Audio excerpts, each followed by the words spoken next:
La connaissance, c'est tout simplement ce que nous savons. C'est l'information que nous avons en tête, acquise par l'expérience, l'éducation et la réflexion. Lorsque nous disons que nous connaissons quelque chose, nous énonçons une croyance. Une croyance que nous tenons pour vraie. Pour qu'une croyance soit vraiment une connaissance, il lui faut quelque chose de plus, une justification.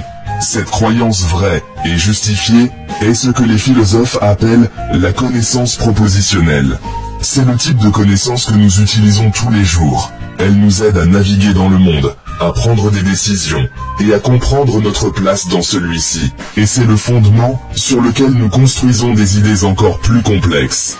La connaissance peut donc se définir comme l'action. Le fait de comprendre ou de saisir les propriétés, les caractéristiques spécifiques de quelque chose. Elle est une opération ou un processus actif par lequel l'esprit humain reflète le monde objectif et ses lois. En ce sens, la connaissance est l'acte par lequel tout sujet connaissant saisit au moyen de la pensée quelque chose avec ou sans le concours des organes de sens. Elle suppose de ce fait une adéquation, une correspondance entre le sujet connaissant et l'objet à connaître.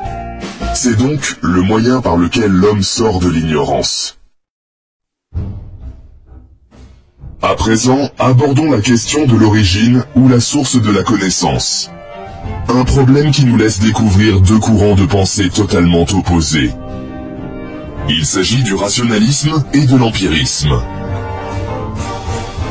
Commençons avec le rationalisme. Du latin « ratio » qui signifie raison, le rationalisme n'est autre qu'une doctrine philosophique faisant de la raison l'unique source véritable de nos connaissances vraies. Car pour les rationalistes, l'âme ou le psychisme humain à la naissance n'est pas une table rase comme le pensent les empiristes. Il est au contraire porteur des idées, ou essence contemplée dans le monde intelligible.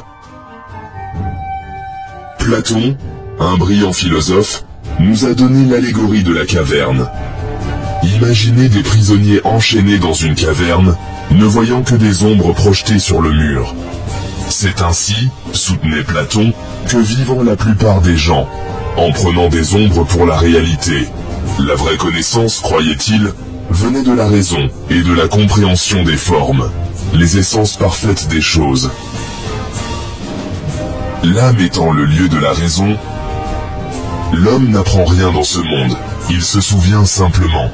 Il ne connaît pas en référence au monde extérieur, mais par réminiscence, c'est-à-dire au moyen du dialogue intérieur de l'âme avec elle-même. Le philosophe grec de l'Antiquité Platon le confirme bien lorsqu'il affirme dans le Menon que « chercher et apprendre, c'est se ressouvenir ». Le ressouvenir pour Platon est un acte qui ne peut se faire que par la raison ou l'âme qui se rappelle de ce qu'elle a jadis contemplé dans le monde intelligible. Avançons rapidement jusqu'au XVIIe siècle. Nous rencontrons René Descartes, un philosophe français connu pour sa célèbre formule « Cogito, ergo sum », je pense, donc je suis. Descartes a mis l'accent sur le pouvoir de la raison individuelle et du doute. Il croyait que nous pouvions parvenir à la vérité par une réflexion méthodique et rigoureuse. Ainsi, présenté comme le représentant principal du rationalisme moderne, le philosophe français René Descartes est celui qui, après Platon, considère la raison comme le moyen le plus sûr pour accéder à la connaissance. En effet, pour ce penseur, les connaissances vraies et évidentes ne nous viennent que de la raison, de l'intelligence ou de l'entendement. Elles sont innées et relèvent de la raison divine, le Dieu parfait. En dehors de la raison, aucune recherche scientifique ne peut être entreprise et aucune connaissance certaine ne serait donnée. C'est donc par la raison, et elle seule, que l'homme peut en toute assurance accéder aux idées pures du monde intelligible. Il est de ce fait clair avec Descartes que l'expérience sensible ne peut pas nous fournir des connaissances sûres, sinon que des illusions, car les sens sont trompeurs, mensongers.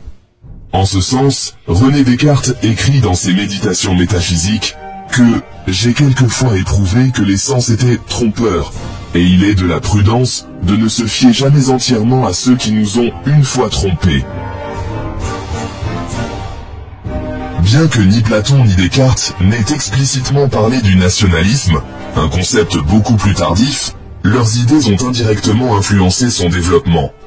La cité idéale de Platon, gouvernée par des rois philosophes, suggérait une identité et un but commun. L'accent mis par Descartes sur la raison individuelle a contribué au siècle des Lumières, une période qui a alimenté les sentiments nationalistes. Traversons la Manche pour rencontrer deux autres géants de la philosophie, John Locke et David Hume.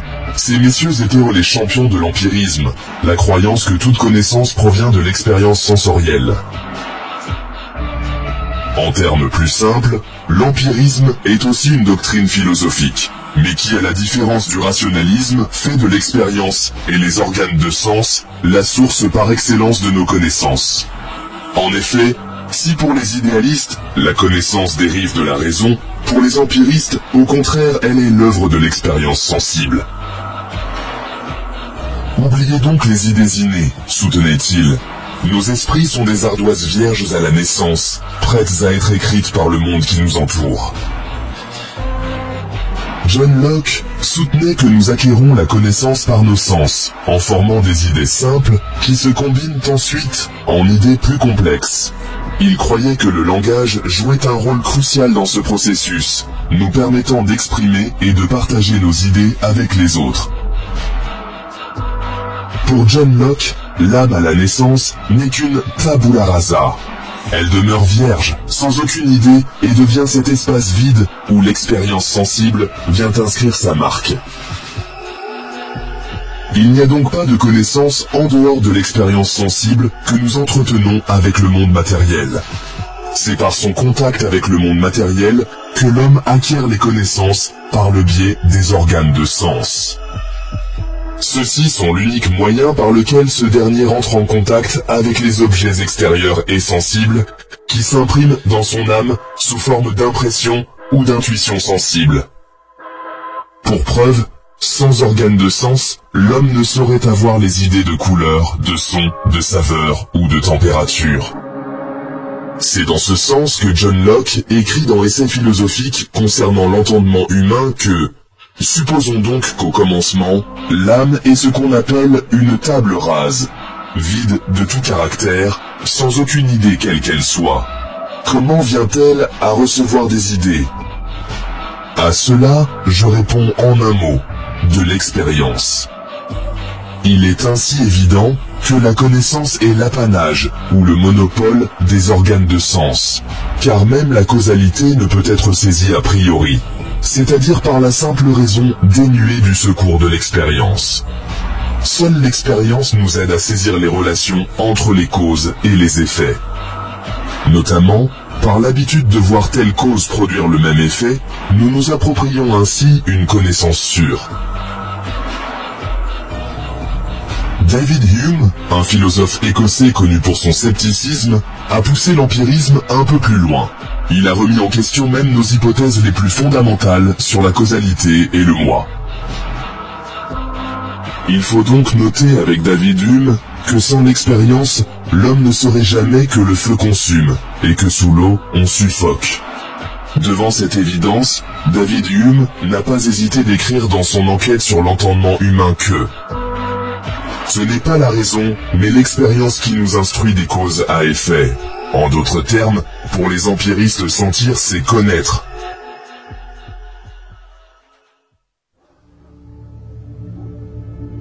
Rendons-nous maintenant en Prusse au XVIIIe siècle, pour rencontrer Emmanuel Kant. Kant, un titan de la philosophie, s'est attaqué aux limites du rationalisme et de l'empirisme. Il a développé une philosophie critique, remettant en question les fondements même de la connaissance. Kant soutenait que si nous ne pouvons pas connaître le monde en soi, le monde nouménal, nous pouvons connaître le monde tel qu'il nous apparaît, le monde phénoménal. Nos esprits, a-t-il proposé, ne sont pas des réceptacles passifs d'informations, mais façonnent activement notre expérience à travers des catégories innées de compréhension, telles que l'espace, le temps et la causalité. La critique de Kant a eu un impact profond sur la philosophie. Il a montré que la connaissance ne se limite pas à recevoir passivement des informations, mais qu'il s'agit d'un processus actif impliquant à la fois nos sens et notre esprit. Ces idées continuent de façonner notre compréhension de la connaissance, de la perception et des limites de la raison humaine. En somme, loin de surestimer l'une ou l'autre source de nos connaissances, les sens et la raison constituent, tous les deux réunis, la source sûre de la connaissance. L'entendement ne façonne les concepts qu'à partir des impressions sensibles reçues des organes de sens. D'ailleurs, Emmanuel Kant dit à ce propos dans la Critique de la raison pure que « Sans la sensibilité, nul objet ne nous serait donné. Sans l'entendement, nul ne serait pensé. Des pensées sans matière sont vides. Des intuitions sans concept sont aveugles. »